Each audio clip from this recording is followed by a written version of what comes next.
IELTS Speaking Part 1. Outdoors. Question 1. Did you like to go outdoors when you were younger?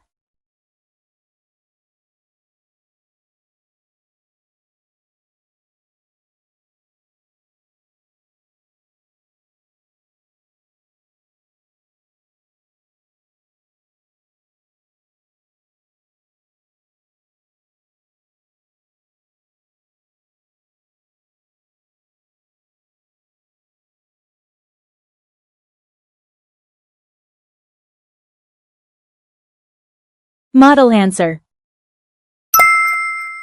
Band 6 answer. Yes, I liked going outdoors when I was younger. I often played in the park near my house with my friends. It was simple, but I always felt happy being outside. Band 7 answer. Yes, I enjoyed going outdoors a lot when I was a child. I often went to a local park with my friends to play games or ride bicycles. It was the kind of place where kids could spend hours without getting bored, and I have many good memories from that time. Band 8 answer. Yes, I loved spending time outdoors as a child. I grew up near a neighborhood park, so I often went there to play sports or explore with my friends. Being outside was a big part of my daily routine, and those experiences definitely shaped my love for nature today. Question 2. Do you still go outdoors a lot now?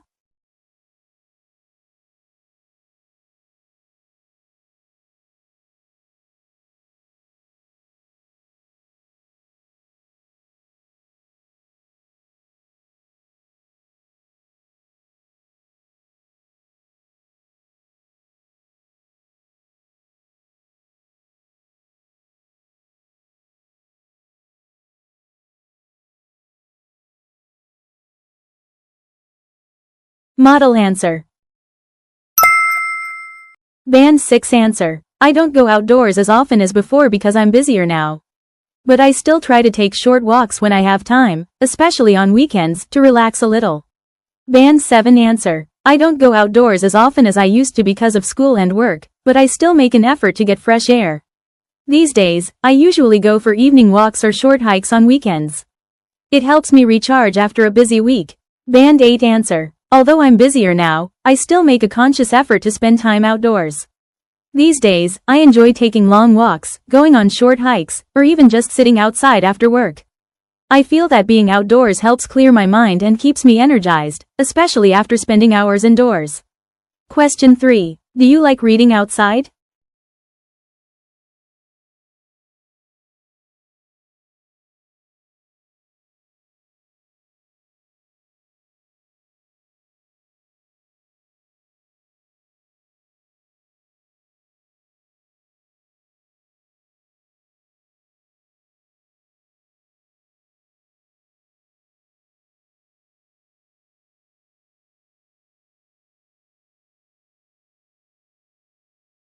Model answer.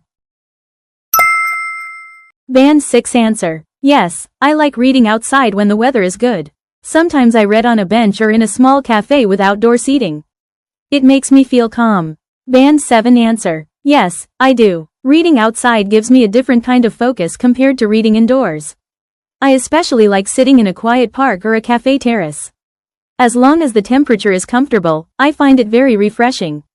Band 8 answer. I enjoy reading outside very much. There's something about natural light and fresh air that helps me focus better. My favorite place is a quiet park or a garden cafe. In Japan, many parks are well maintained and peaceful, so they make the perfect environment for reading, especially during spring and autumn. Question 4. Where do people in your country like to go outside?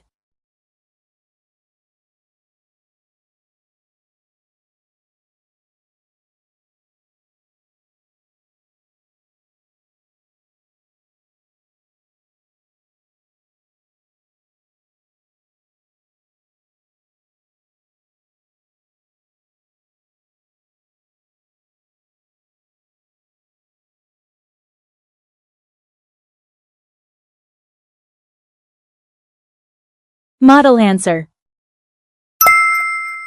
Band 6 answer. In my country, people like going to parks or riversides. In Japan, many people also enjoy visiting shrines or small gardens to get some fresh air. Band 7 answer. In Japan, people enjoy going to parks, riversides, and nature spots like small mountains or coastal areas. Many people also love visiting shrines and temples because they offer peaceful outdoor spaces. During spring, cherry blossom spots are also very popular. Band 8 answer. In Japan, people choose outdoor spaces depending on the season. Parks, riversides, and hiking trails are popular throughout the year. During spring, people gather under cherry blossom trees for picnics, while in summer, many visit beaches or join outdoor festivals. Even shrines and temples are considered outdoor destinations because they offer calm, open spaces where people can enjoy nature and tradition at the same time. IELTS Speaking Part 2 Sharing. Describe a time when you shared something with others, or another person. You should say, what do you share? Who do you share with? Why do you share it? And explain how you felt about sharing it. You have 1 minute to prepare.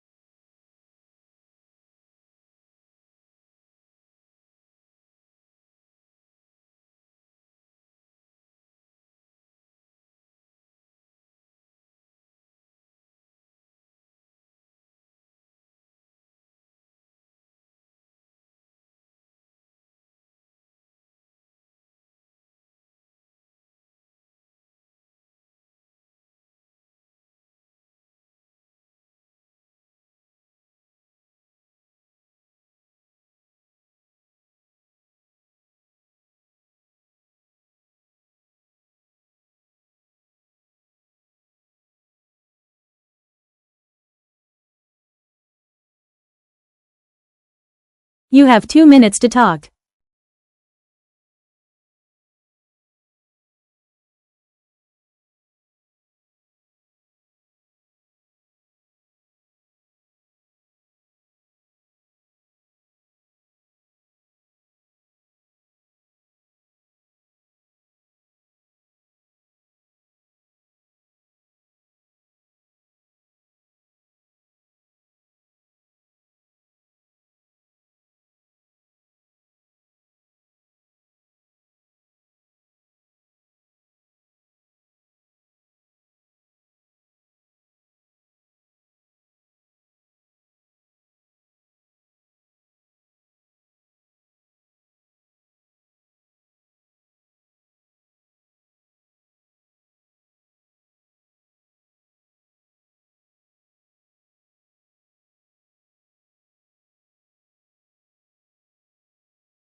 Model answer.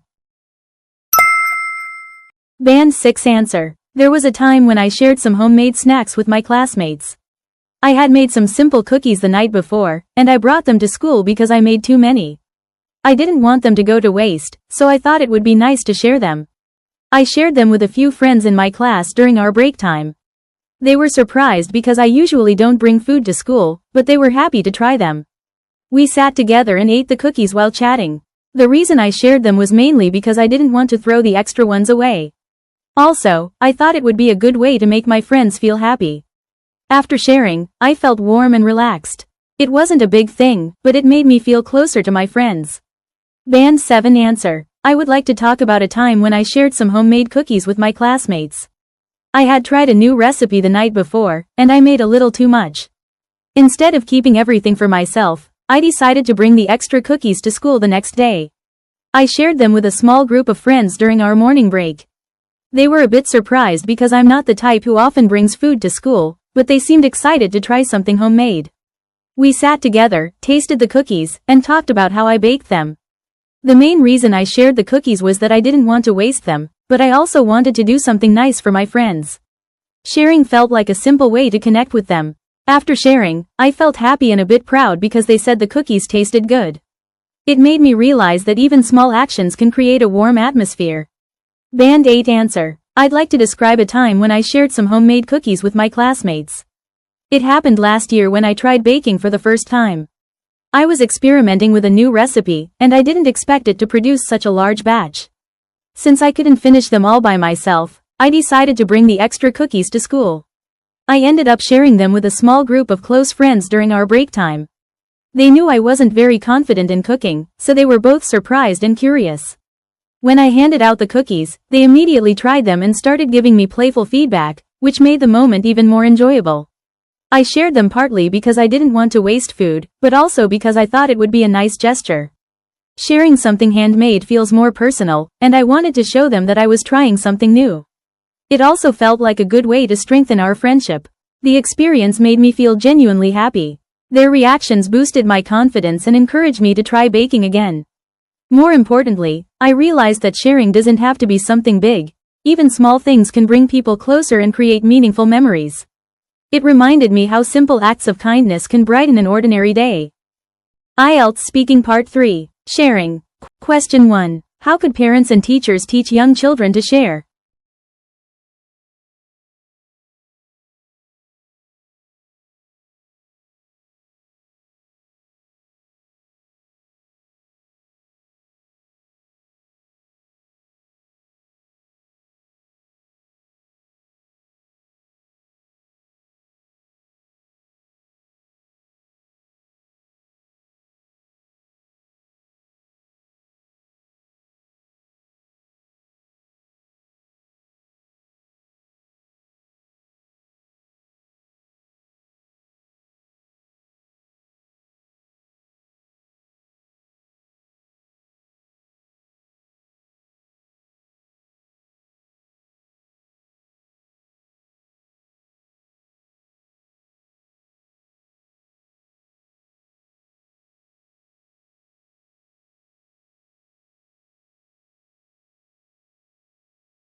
Model answer.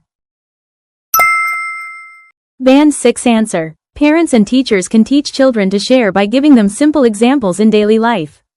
For instance, they can ask children to take turns with toys or snacks. I think clear instructions also help a lot.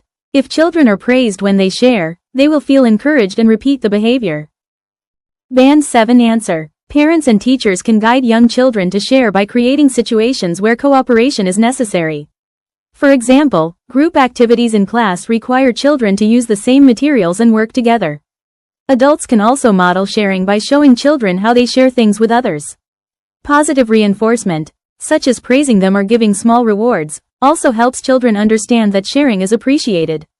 Band 8 answer. Parents and teachers can help children develop the habit of sharing by integrating it into everyday experiences. One effective method is using cooperative play, where children must work on a task together, such as building something with shared toys. Adults can also demonstrate sharing through their own behavior. Children learn a lot simply by observing. Another useful strategy is helping children understand emotions, for example explaining how sharing can make others feel included. When children see the positive social impact, they become more willing to share naturally.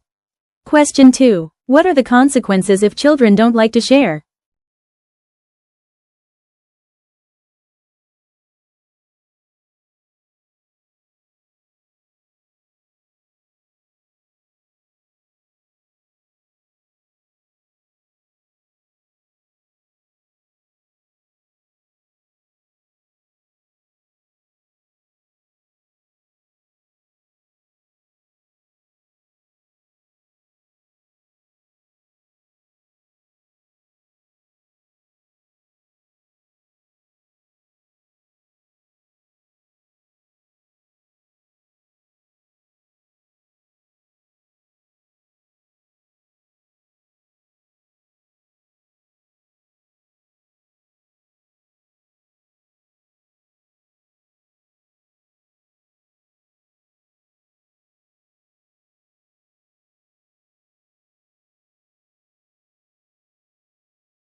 Model answer. Band 6 answer. If children don't like to share, they might have trouble making friends.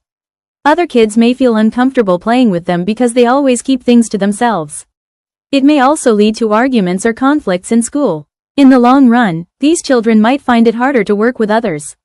Band 7 answer. Children who refuse to share may struggle socially. Their classmates might avoid playing with them because they seem selfish. This could affect their ability to build teamwork skills later in life. In addition, children who don't learn to share may become easily frustrated when things don't go their way, which can lead to more conflicts in school or at home. Band 8 answer. If children resist sharing, the consequences can be noticeable both in the short and long term. In childhood, they may face social rejection because other children might perceive them as self-centered or difficult to play with. This not only affects friendships but also limits their opportunities to develop teamwork, patience, and empathy. As they grow older, the lack of sharing skills may translate into poor collaboration at school or at work. In some cases, they might struggle to maintain healthy relationships because they are not used to considering others' needs. Question 3. Do you think there are many advantages to sharing your home with other, non-family, people?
Model answer. Band 6 answer. Sharing a home with non-family members can have some advantages. It can reduce living costs, especially for young adults or students. People can also learn to be more responsible and considerate because they need to live with someone else. But sometimes it can be difficult if the other person's habits are different. Band 7 answer. Living with non-family members can be beneficial in several ways. It can significantly reduce rent and utility expenses, which is why many university students or young professionals choose to share apartments. Another advantage is that it helps people learn communication and compromise, since they need to respect each other's schedules and habits. Of course, it might not always be easy, but it can still be a good experience for personal growth. Band 8 answer. Sharing a home with non-family members can offer several meaningful advantages. First, it can significantly reduce financial pressure, which is especially helpful for students or people living in large cities where rent is high. Beyond money, living with others can broaden your social experience. You learn to negotiate boundaries, communicate openly, and solve small conflicts. These are practical life skills that people don't always develop when they live alone. Although it may sometimes be inconvenient due to different personalities or lifestyles, the overall experience can encourage personal growth and help people become more adaptable in future environments. Congrats on making it to the end of this video, and kudos to you if you did all that practice. You are amazing. If you have any questions, feel free to comment down below. And you can also add my official LINE account that's in the profile. And if you do this, then I can send you a free phrases guide that you can use for your practice. All right, happy studying. See ya.